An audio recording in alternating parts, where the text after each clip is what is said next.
In a small urban town, a couple lived whose love story was the envy of all. Their joy knew no bounds when they welcomed their precious bundle of joy, Osas, into the world. Life was blissful for them until one fateful day when the wife returned from the market with a basket of fruits.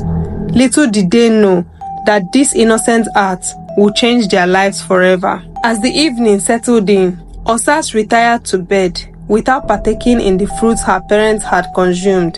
After eating the fruits, her parents slept off. When Osas awoke the following day, she rushed to her parents' room, eager to share a haunting dream that had plagued her sleep. But what she discovered shattered her world. Her parents lay motionless, their bodies foaming, unresponsive to her desperate calls. Tears streamed down her face as she cried out for help. The neighbors came, and when they noticed what had happened, they immediately called the relatives of Osas' parents. Months passed, and after the burial ceremony of her parents, Osas' aunt took her with her to the city. Her auntie showered her with love and care, ensuring she lacked nothing. Life seemed to be on an upward trajectory for Osas until she reached the tender age of 15. It was then that her body began to change, mirroring that of an adult woman. One morning, as Osas woke up, she noticed she was feeling nauseous and she started feeling sick every morning.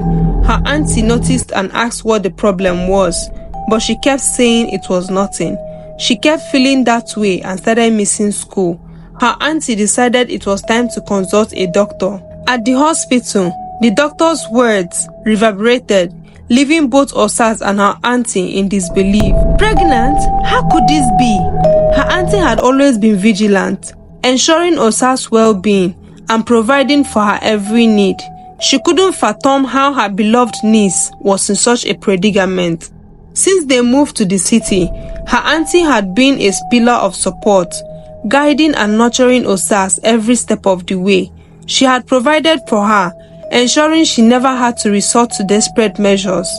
Osas, the doctor just said you are pregnant. Who have you been sleeping with? Her auntie asked with a teary voice. Osas was dumbfounded. She looked at her auntie with shock written all over her face and said, I didn't sleep with anyone, auntie. I swear. She started crying. How can you say you didn't sleep with any man?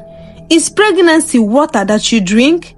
Her auntie Osaro said, almost shouting. Osas kept crying. She couldn't believe that she was pregnant.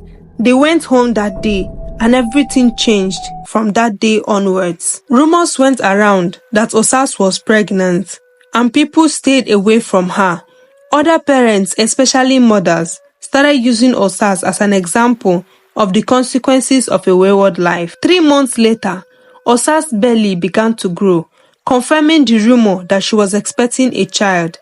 Unfortunately, her pregnancy brought nothing but misery to her life at school, as her classmates constantly bullied her. The constant torment took a toll on Osas, leaving her in tears every day.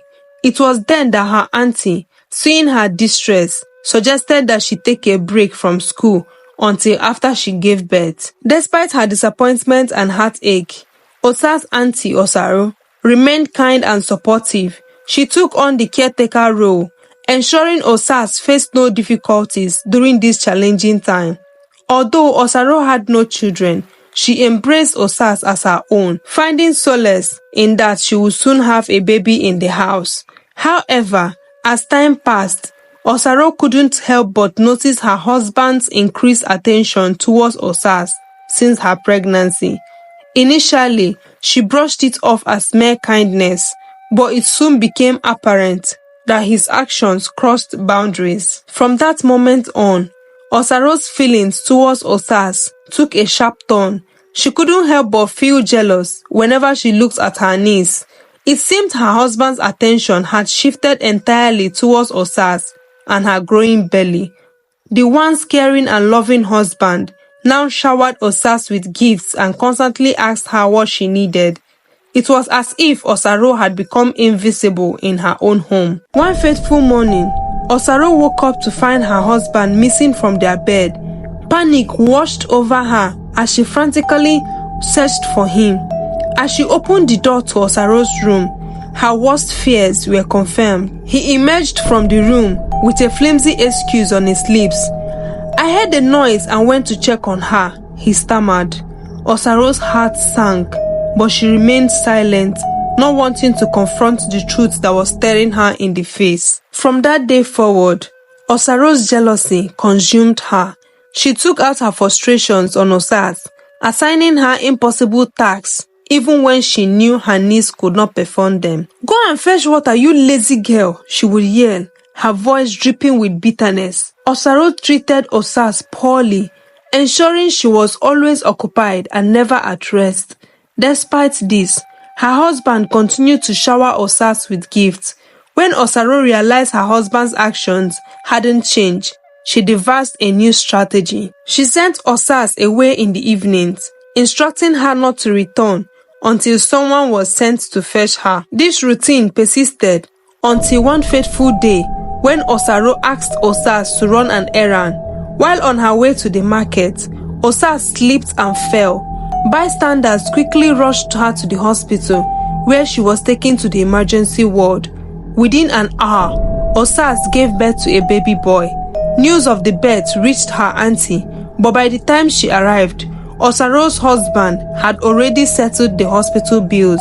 Upon entering the room, Osaro saw her husband holding the baby, which left her sitting with anger. She glared at Osas before storming out of the room. Osas was puzzled by her auntie's reaction.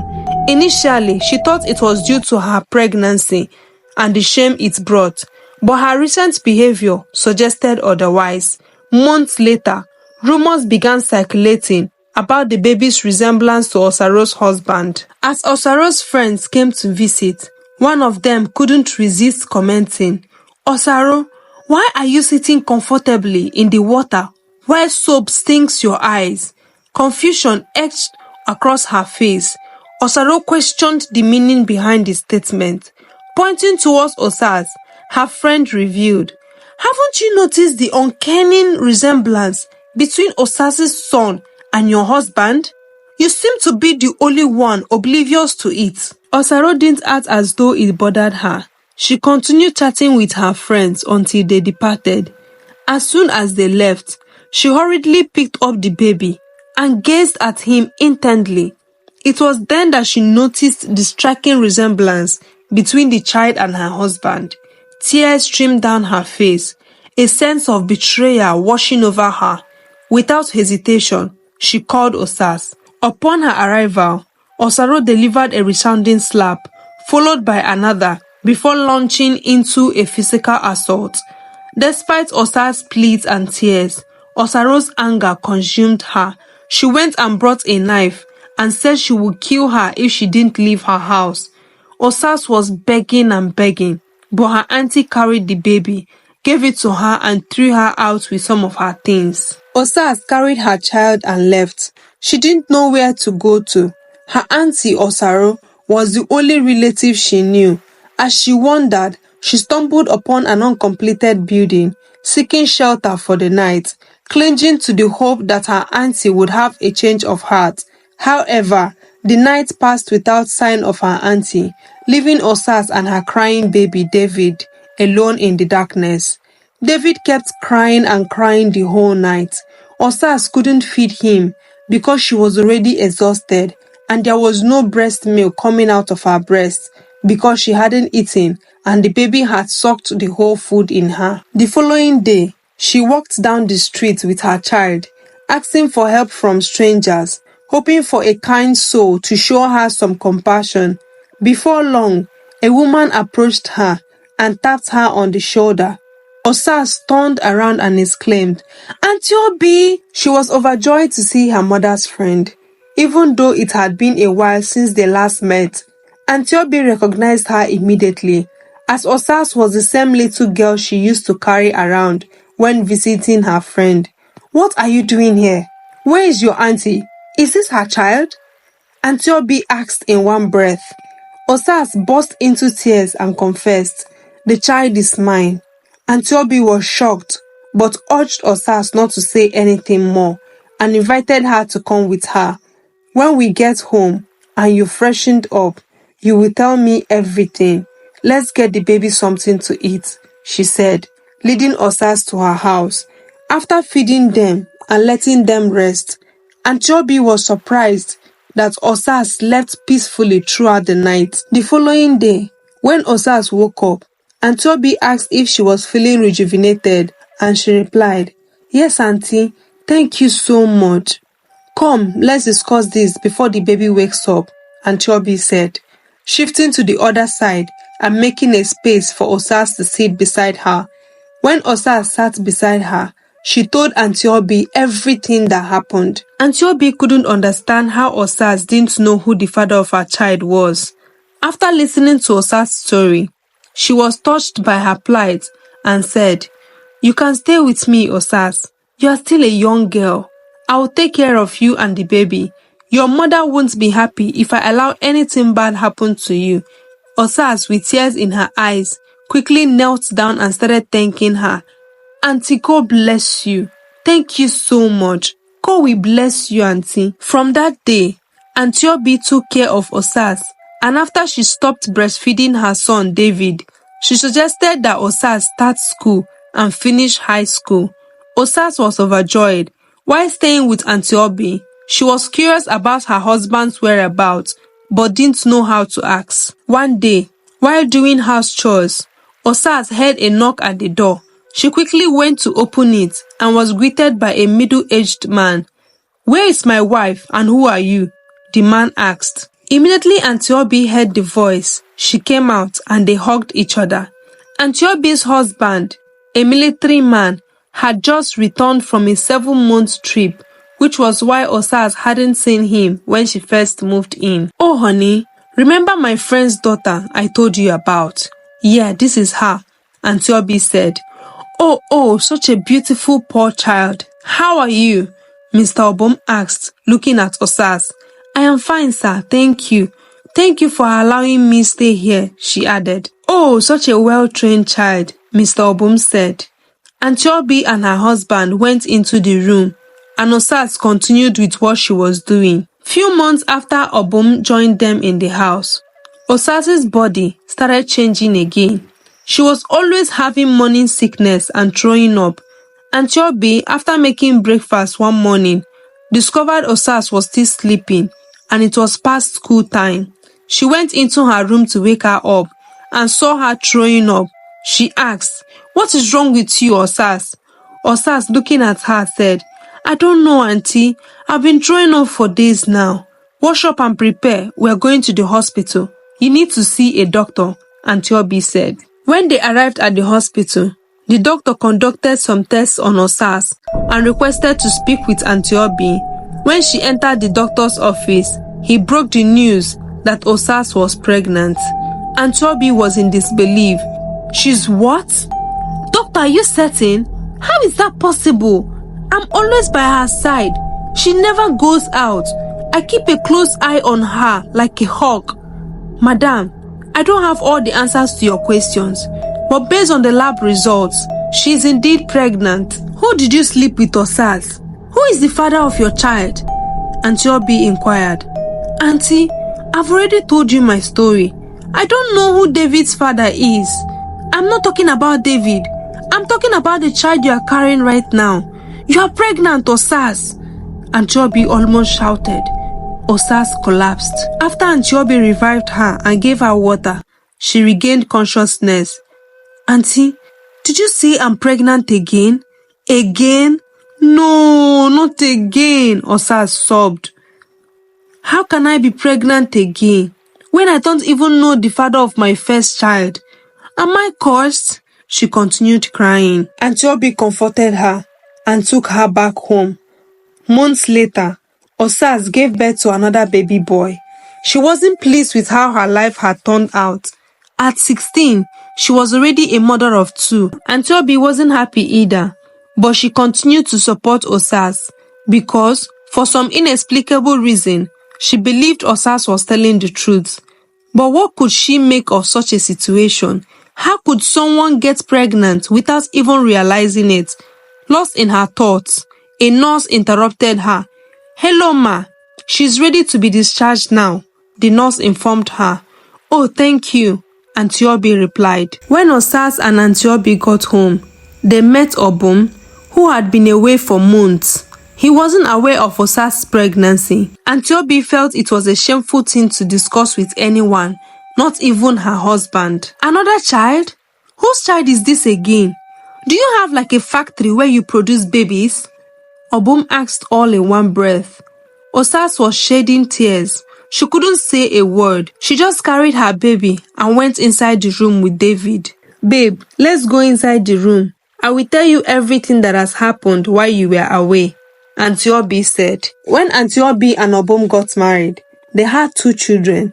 When Auntie Obi gave birth to the last child, the doctor told her that she couldn't conceive again because there were complications during the birth of her child. Auntie Obi decided to be more careful when taking care of her children. They were living happily together until a disease went viral, and the 2 children were infected with the disease and they died. Auntie Obi has since been left in her company whenever her husband travels. She just focused on her business, which was her only source of happiness, until she met Osas again. A few weeks after giving birth, one rainy morning, as Auntie Obi was sleeping, her husband Obum sneaked into Osas's room. Unknown to him, Auntie Obi wasn't deep in sleep. She tiptoed and followed him.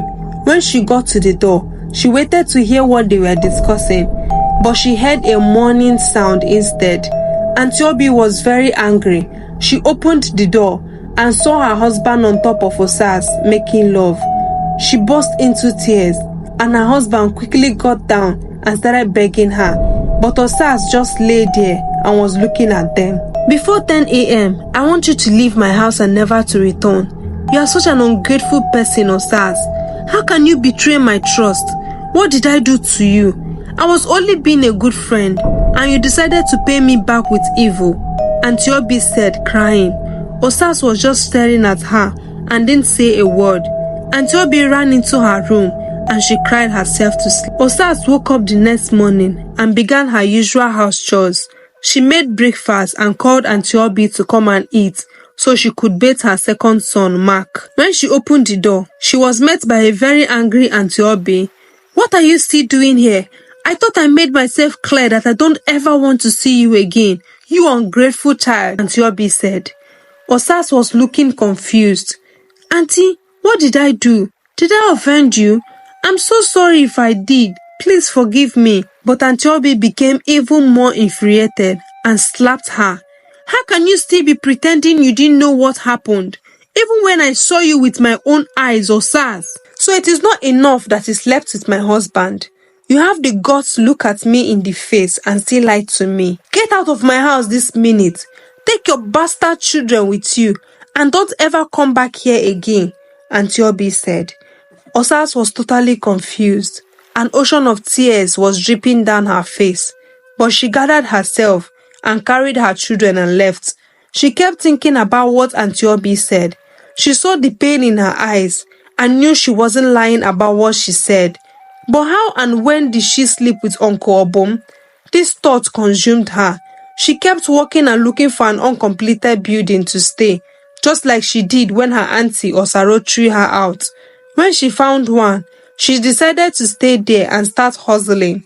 Because even though Auntie Obi was hot and angry, she still gave Osas some money. Weeks turned into months, and Osas kept living in the uncompleted building with her children. She was also selling different things by the roadside. One day, one of the men who stays around the streets gave her money and said, "Thank you for the other night." Osas didn't understand, so she asked, "What night, sir?" Why would you be asking such a question? I enjoyed everything," the man continued. Osas didn't ask further, but instead she went into the house. After 3 weeks of meeting the man, Osas returned home one night feeling exhausted.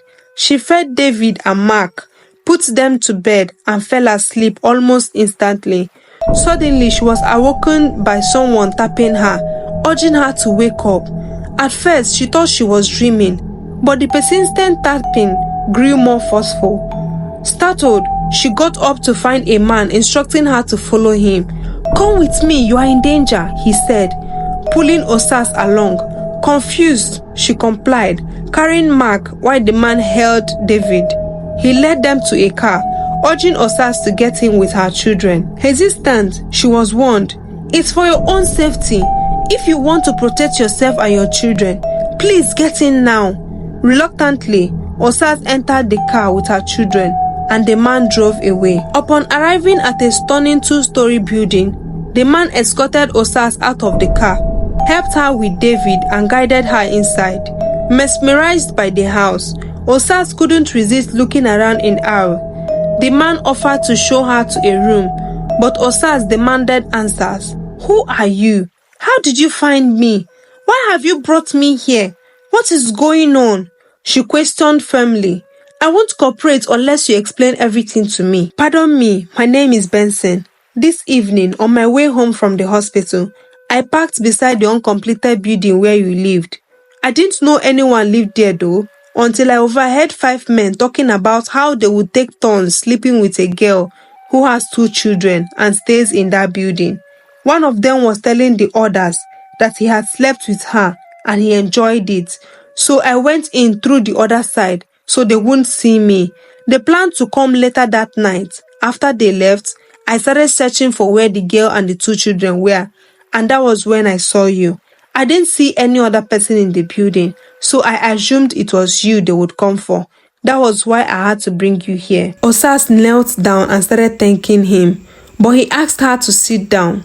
"What is your name? And what are you doing all alone with 2 children in that place?" Osas started crying. Benson continued, "You mustn't say anything now if you don't want to. I had wanted you to rest because it is late, and maybe we talk tomorrow. But it was because you insisted. That was why I asked. Please come with me." Osas followed him. He showed her a beautiful room and said, "You and the children can stay here. You can freshen up if you need to. Please call me if you need anything." "Thank you so much, sir," Osas said, and Benson left to his room. The following day, Benson woke Osas up because it was past 11 a.m. and she was still sleeping. "I made breakfast. Please freshen up and come and eat." After eating, Osas and Benson sat in the living room, and Osas began narrating her life story. Benson also found it weird that she didn't know the father of her children, but didn't say anything about it. After telling him her story, Benson told her she could stay in his guest room for as long as she wanted.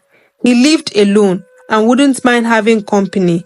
Osas was very grateful and thanked him again. He gave Osas a tour of the house. Since it was his day off, he decided to take her and her children out to run some errands. When they returned, Osas cooked a delicious jollof rice. He enjoyed the meal and expressed his gratitude. They continued to live harmoniously. One night, Benson arrived home late from work and went to check on them. To his surprise, Osas began touching him as soon as they approached her. Benson was taken aback, but Osas persisted until they ended up sleeping together. Afterwards, Benson went to his room while Osas continued to sleep. The following day, Benson, still smiling from the previous night, thanked Osas for the unforgettable experience. "I have never had such before with anyone. Thank you," Benson said to Osas. Osas, confused, asked what he meant. Benson thought she was joking, but upon seeing her serious expression, he realized she was unaware of what had happened. Osas kept questioning him about what he meant. "What did you have? Are you talking about the food I left you?" she kept asking, but Benson brushed it off, telling her not to worry about it. 2 days after that incident, Benson went to check on them again. After returning home late from work, once more, Osas started touching him in her sleep. This time, Benson paid closer attention and realized that Osas was actually asleep. Understanding the situation, he gently removed her hand and calmed her until she stopped and fell back asleep. Benson finally understood what was going on. The next day, Benson took Osas to the hospital where he worked as a doctor. After conducting several tests, it was revealed that Osas had a sleep disorder known as sexsomnia. Benson explained that sexsomnia is a type of parasomnia where individuals engage in sexual activities while asleep, often without any recollection. He assured Osas that he would arrange for her to see a sleep specialist to address the issue. Osas now understood that Auntie Obi had been telling the truth when she claimed to have seen her sleeping with her husband. 2 years later, on a Sunday morning, while Osas and Benson were relaxing and watching movies in the living room with the kids, they heard a knock on the door. When Osas opened it, she saw Auntie Obi and Auntie Osaro standing in front of her.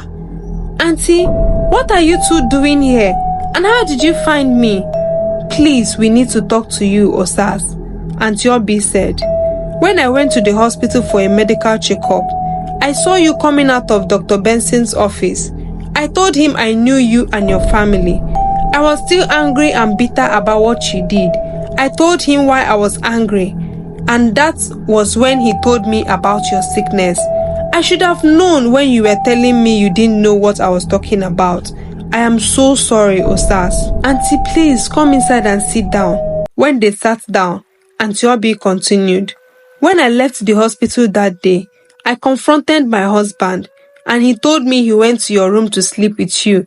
He already told himself he was going to get it by force if you didn't oblige. But on getting to the room, you welcomed him, and so it became a regular thing for him. He confessed that Mark is his son, and David is my husband's son too," said Auntie Osaro. "I am so sorry I allowed jealousy to take over me. Please forgive me. When I saw the resemblance, I concluded that you betrayed me. It was Auntie Obi who came and explained everything to me. Please, Osas, we are very sorry for the way we treated you. Please forgive us," they both said with tears dripping down their faces. Osas was crying, but found her voice and said, "I have forgiven you too. As you know, I don't have any children, and I can't conceive again. Please let me take Mark with me and train him as my child. Please," Auntie Obi said. "Me too, Osas. Let me take David with me and train him too. You know I don't have any child of my own. You can come and visit them anytime you want. Please," Auntie Osaro said. Osas didn't know what to say, but asked them to give her time to think about it. After having lunch with them, Auntie Obi and Auntie Osaro left. When Benson was ready to call it a night and head to his room, Osas posed a question. "What are your thoughts on my auntie's proposal? I understand it may be challenging for you, but I truly believe it will benefit you in the long run. You are almost 20 years old, and you haven't finished your studies yet. It's time to go back to school, earn a degree, and pursue your dreams. Despite the unfortunate circumstances, this is the universe offering you a second chance at life. I will handle everything you need, so don't worry about the financial aspects. But why are you doing all this for me? Why have you always been so kind to me?" Osas inquired. "I think it's safe to say I love you," Benson replied. Osas moved closer, embraced him, and they shared a kiss. "I love you too," Osas affirmed. "I will follow your advice." 2 months later, Auntie Obi and Auntie Osaro arrived and took the two boys. Osas returned to school, worked diligently, and aced all her exams. Upon gaining admission to college, she was overjoyed. After 4 years of studying engineering, she graduated top of her class. The next year, she tied the knot with Benson, and they lived happily ever after. The end. If you were Osas, would you have accepted Auntie Obi and Auntie Osaro's proposal? Please, I would love to hear your answers in the comment section. Thank you so much for watching this video. If you enjoyed it, don't forget to hit the like button, subscribe, leave a comment, and share with your friends. See you in my next video.